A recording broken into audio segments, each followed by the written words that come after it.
আজি এনে আমাৰ অসম চৰকাৰৰ এটা কাৰ্যসূচী আছিল PMAY তাৰমানে প্ৰধানমন্ত্ৰী আৱাস যোজনাৰ যিবিলাক ঘৰ নিৰ্মাণ হৈছিলে সেই ঘৰসমূহত বেনিফিচিয়াৰীসকলে গৃহ প্ৰৱেশ কৰাৰ কাৰণে এটা প্ৰগ্ৰাম আছিলে।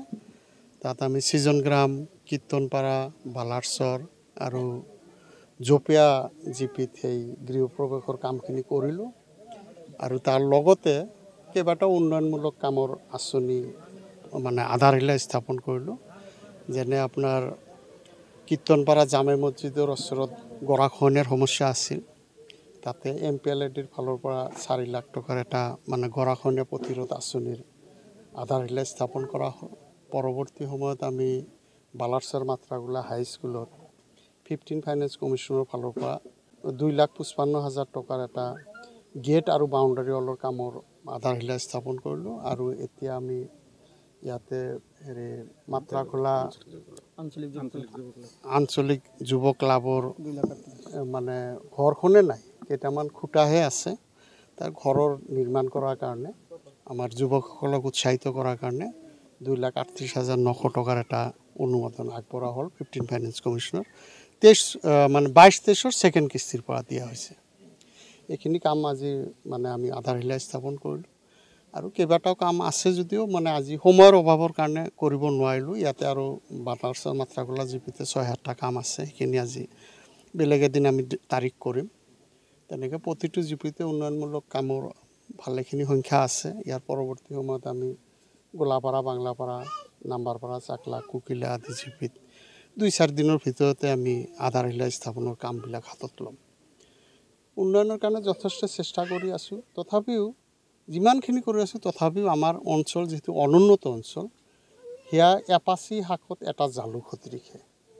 তাৰমানে বিগত সময়ত যিকোনো কাৰণতে নহওক কিয় তেনেকুৱা ধৰণৰ উল্লেখযোগ্য কোনো উন্নয়নমূলক কাম হোৱা নাছিল। আজি যিটো ৰাস্তাত আমি থিয় হৈ আছোঁ, এইটো ৰাস্তা আমি বাণিজ্য বজাৰৰ পৰা মাত্ৰাগোলা পাৰঘাটলৈকে 3 কিলোমিটাৰ ৰাস্তাত মোটামুটি আপোনাৰ 2.5 কোটিমান টকা ইতিমধ্যে মঞ্জুৰ হৈ কাম এলটমেণ্ট হৈছে। এতিয়া বতৰ মানে আজি বিশ্বকৰ্মা হৈ গ'ল, মানে বিশ্বকৰ্মাৰ পিছতে কামৰ মানে শুভ আৰম্ভ হৈ যাব। ইতিমধ্যে সকলো চৰকাৰী মঞ্জুৰি কৰাৰ যিমান মানে নিয়ম কানুন আছে সকলোখিনি পালন কৰা হৈছে। মানে ঠিকাদাৰক নিবিদাৰ আবণ্টন দিয়া হৈছে। তেওঁলোকে বতৰ ভাল হ'লেই কাম আৰম্ভ কৰিব। মই তেওঁলোকৰ লগত যোগাযোগ ৰাখিছোঁ, যিমান সোনকালে পৰা যায় কামটো কৰি ৰাইজক যাতায়াতৰ ক্ষেত্ৰত এটা সকাহ দিব লাগে। আৰু ইমান ভিতৰৰ অঞ্চলৰ পকী ৰাস্তা হয়তো আমাৰ আগত কেতিয়াও হোৱা নাছিল, এতিয়া হৈ আছে। এইবাৰ আমাৰ চেষ্টা সকলোৱে মিলিজুলি ৰাইজৰ সহায় সহযোগিতা চেষ্টা কৰি আছোঁ। গতিকে উন্নয়নে এটা গতি লাভ কৰিছে যদিও সেই গতি যথেষ্ট নহয়। মানে যোৱা 70টা বছৰে ক'বলৈ গ'লে আমাৰ উত্তৰ অভয়পুৰী সমষ্টিত এনেকুৱা অৱস্থাত আছিল যেন প্ৰতিনিধি নাই।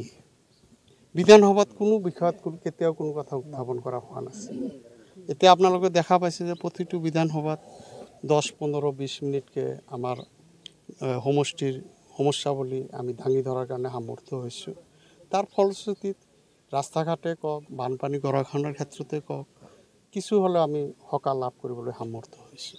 এটা উল্লেখযোগ্য কথা আছে যে ইতিমধ্যে অসম চৰকাৰৰ পৰা দিল্লীলৈ আঁচনিটো প্ৰেৰণ কৰা হৈছে। আই নদীৰ এটা মানে গৰাখহনীয়া প্ৰতিৰোধ আঁচনি সম্পূৰ্ণ বঙাইগাঁও জিলাৰ আৰম্ভণিৰ পৰা ব্ৰহ্মপুত্ৰলৈকে 344.90 তাৰমানে 345 কোটি টকাৰ এটা আঁচনি ইতিমধ্যে আমাৰ দিল্লীলৈ গৈছে। এতিয়া আমি দিল্লীত MP মহোদয়কো কৈছোঁ যে মোৰ যিখিনি সহায় হৈছে যে আপুনি আগবঢ়াব লাগে আপুনি আগবঢ়াব। তেখেতেও আমাক মানে নিশ্চিতি দিছে যে না যিমানখিনি সহায় হৈছে যে আপোনাক আগবঢ়াব লাগে আমি আগবঢ়াম।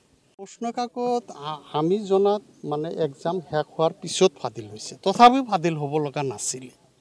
তাৰমানে প্ৰশ্ন কাকত ছাত্ৰবিলাকক দিয়া হোৱা নাই। প্ৰশ্ন কাকত ফাদিল হৈছে মানে আগত হ'ল না পিছত হ'ল এতিয়া আমি কেনেকৈ ক'ম, কিজানিবা আগতে হৈছে। গতিকে এইখন চৰকাৰ সকলো ক্ষেত্ৰতে বিফল হৈছে। এই চৰকাৰৰ মুৰব্বীগৰাকীয়ে বিভিন্ন ক্ষেত্ৰত আস্ফালন কৰি থাকে, বিভিন্ন কথা কৈ মানুহৰ মাজত বিভাজন ঘটাই হিংসা বিয়পাই তেখেতে ৰাজ কৰিব বিচাৰিছে। তেখেত যেন গণতান্ত্ৰিক পদ্ধতিৰে মুখ্যমন্ত্ৰী হোৱা নাই, তেখেত যেন স্বৰ্গদেউ, তেখেত যেন ৰজা, তেখেত যেন মহাৰাজা। তেখেতৰ উদ্ভণ্ডালি এদিন পতন হ'ব বুলি আমি আশা কৰিব পাৰোঁ। ৰাইজে তেখেতৰ উদ্ভণ্ডালি সহ্য নকৰে। ঘটনাটো সম্পূৰ্ণভাৱে অমানৱীয় ঘটনা। এটা কথা সঁচা যে ট্ৰাইবেল বেল ব্লকত কোনেও থাকিব নোৱাৰে, এইটো কথা সঁচা। কিন্তু এটা বিশেষ জনগোষ্ঠীক কিয় টাৰ্গেট কৰি লোৱা হ'ল? তাতেতো বণিক গোষ্ঠীও আছে, তেওঁলোকক কিয় উচ্ছেদ কৰা নহ'ল? তাৰমানে তেওঁলোকৰ লগত মিতিৰালি আছে, মানে মিতিৰালিভাৱে কিবা গোপন বুজাবুজি আছে।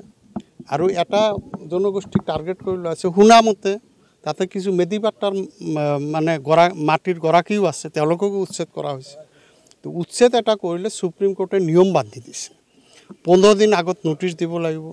সেই মানুহখিনিৰ কিবা যদি অভিযোগ আছে, অধিকাৰ আছে সেই মাটিৰ প্ৰতি, সেই অধিকাৰ উপায়ুক্ত মানে জিলা আয়ুক্তৰ সন্মুখত, ডিএমৰ সন্মুখত মানে উপস্থাপন কৰাৰ সুযোগ দিব লাগিব। কোনো ধৰণৰ সুযোগ নিদিয়াকৈ তেওঁলোকক উচ্ছেদ কৰাটো হৈছে কি এটা মানে অবৈধ প্ৰক্ৰিয়া, যিটো নেকি সুপ্ৰিম কোৰ্টৰ আদেশক অমান্য কৰে। গতিকে সেই প্ৰক্ৰিয়াক আমি গৰিহণা দিছোঁ। কিন্তু এইটো নহয় যে ট্ৰাইবেল বেল ব্লকৰ পৰা উচ্ছেদ কৰাত আমি মানে আমাৰ কোনো অমত নাই, কৰিব লাগে। কিন্তু উচ্ছেদ কৰাৰ আগতে ভূমিহীন লোকক সংস্থাপনৰ ব্যৱস্থা কৰি পেলাইহে উচ্ছেদ কৰিব লাগে।